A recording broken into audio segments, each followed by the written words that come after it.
Ladies and gentlemen, this is an interview that recently came out on May 1st, 2019. And this is the family attorney of Botham John, and his name is Daryl Washington. And he did this interview that I want you all to listen to. One thing I can honestly say is I'm glad we are finally getting more information on this case. For a while, they were dropping information here and there, and we were just left speculating about how we feel, how we felt, and it didn't sound right that Amber Geiger was in the wrong apartment, and we were trying to piece everything together. But recently, we listened to the 911 call and were able to analyze the call based on what we heard. And now here's another recent interview with the attorney. So we're going to go ahead and listen to this. I think what happened was she saw an African American male and she responded fast. She shot him. That is the voice of Daryl Washington. He is the Botham John family attorney. And I'm very pleased that he's been able to join me. Counselor, thank you. It's never my intent to try and jeopardize a defense or a prosecution, but rather cut through the innuendo and the he said, she said. I didn't really understand that comment. What did you mean by that, sir? Which one? If you can, where you mean where the comment where she thought she made the decision to shoot because he was African American? Yes. Yeah, and if you heard the statement that I made prior to that, one of the things that I never want to do is make cases about race, because you say something that was very important. This is about justice. It's not black versus white, it's right versus wrong. But one of the issues, and we just have to just sometimes face reality, if you look at the cases that have happened throughout the United States, we have had incidents where deadly force have been used on unarmed African Americans in situations where someone of another race has been placed in that same situation and did not face the use of deadly force. So obviously, if she thought it was her apartment, she would have not been expecting someone of another race to be there. So, or anyone for that matter, right? Anyone for that matter. But the biggest thing is, and I think one issue that we have to focus on is if Botham would have opened fire on Amber Geiger and killed her, he would have been totally in the right for doing that, for someone just walking into his apartment. But he had the restraint not to do anything like that. So this is what you expect from a police officer. One of the callers said earlier that police officers are trained in situations like this. And most reasonable police officers in a situation like this, if they walk in and see someone, they're going to back out immediately and call for backup. They'll tell someone, don't move. And what we did not hear in that 5-minute recording that is so key, we didn't hear not one time that she said that he was reaching for a gun or she thought she was in any type of imminent danger. That was not said. What we did hear is that she said, I'm going to lose my job, or I did not mean to shoot you. So we didn't hear anything where she did not have a choice but to shoot him. And I think that's very key. Well, let's try to clarify a lot of the rhetoric, which you would probably agree, both good and bad, depending on your position on this case. Do you believe, as the Botham John family attorney, Daryl Washington, do you believe that race had anything to do with this case? I think, and it's very hard because, again, we are not all there. But I think there is some underlying fear when there is an African American. If you faced with an African American in a certain situation, that there is some type of underlying fear. As difficult as it is for us to want to admit it, it's something that we just need to have conversations about. That it does exist. And do I think it has something to do with her decision to fire that gun that fast? I think it did. But again, okay. So you were saying, Councilor Washington, you believe race played a part in this. Again, I think the fact that she saw a African American male placed her in some type of fear, in my opinion. But again, I don't want it to be about race. No, it shouldn't be. You're right. It shouldn't be about race at all. It's about the situation, because whether Botham was white, whether he was Asian, I would look at the situation the same.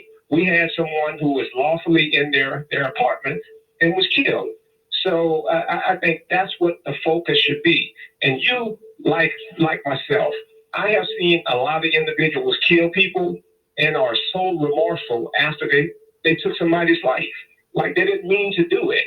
So to hear someone saying that they did not mean to do it, and somebody sad, yes, there are going to be a number of people that are going to have sympathy, but the question you got to always ask: what if it was my kid? No. I understand. I come from a law enforcement family, so I see both sides. Let me ask you this: you've heard the tape, obviously, probably several times. How do you feel about the 911 tape being released? I don't think it should have been released. Quite frankly, if that type of information is going to be released, it should have been released when the incident first happened. And those type of games, those type of things that happen, I just don't like it. It should not occur. But here's what, and I don't know if you pick up on this, here's what releasing this 911 recording did. It exposed problems with the city of Dallas and the 911 system.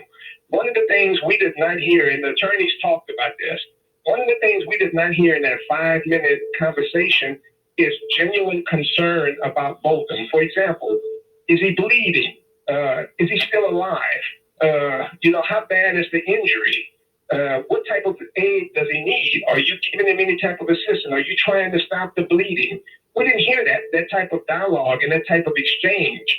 And to hear two professionals on the phone in that moment, in that emergency, we did not need to hear on multiple occasions, I'm going to lose my job, or I was in the wrong apartment. At that particular time, we are expecting that the concern be on both of them, and how can we save his life? And you said you came from, law enforcement, a lot of people with law enforcement background.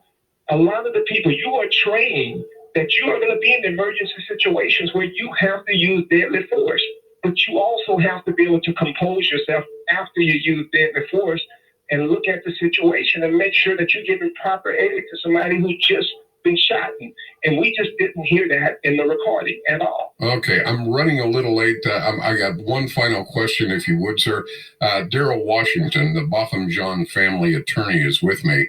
Are you committed, like just about everybody I've talked to try and proceed with this trial to get justice for just not the families, but the entire city, which I think is very important. Trying to play down the racial aspect, and you've heard the reports just like I have. Are you committed to putting down that racial component of this case?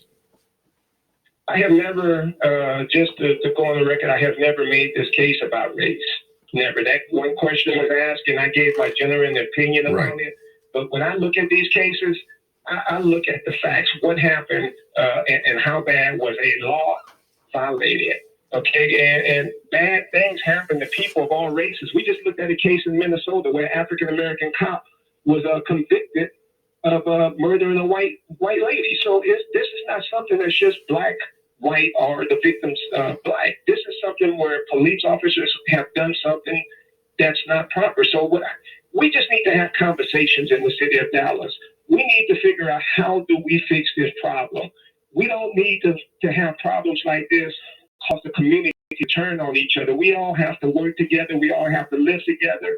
And the only way this problem is going, if we're going to have some type of resolution, and we all learn how to just talk about it and try to create solutions.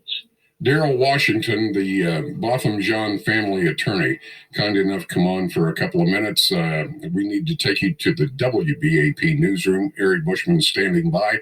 I'll be back with you. All right, y'all. So that's really the whole interview. My thing is, I know that the attorney is trying to avoid race, but there is no doubt that there is a lot of racism in how policing is done in America. And how do you undo a police force that came out of something very negative, and that was slave catching? You really can't. You can't take this profession and make it something good now. It's tarnished forever because of how it came about. You know, the bottom line is we got a dead young man that had his whole life ahead of him. And somebody came along that was filing tons of complaints against him and decided to go up to that apartment that night and play like she didn't know where she lived. Even after listening to Amber Geiger whining all over the video, I still don't believe her. This is a woman that lived alone in an apartment and she had a dog. How do you go to your apartment and not see your dog? Dogs usually will greet you at that door. So you went to this wrong apartment and you stood out in the hallway and said, "Let me in." Do your dog open doors for you or something? No matter how you look at it, Amber Geiger is lying. She is lying. She is covering up for her ass. And everything she is saying just don't make any sense. You don't even have to be the smartest, wisest person to hear this story and really believe her. I don't believe her at all. But after listening to the attorney, please tell me what you think.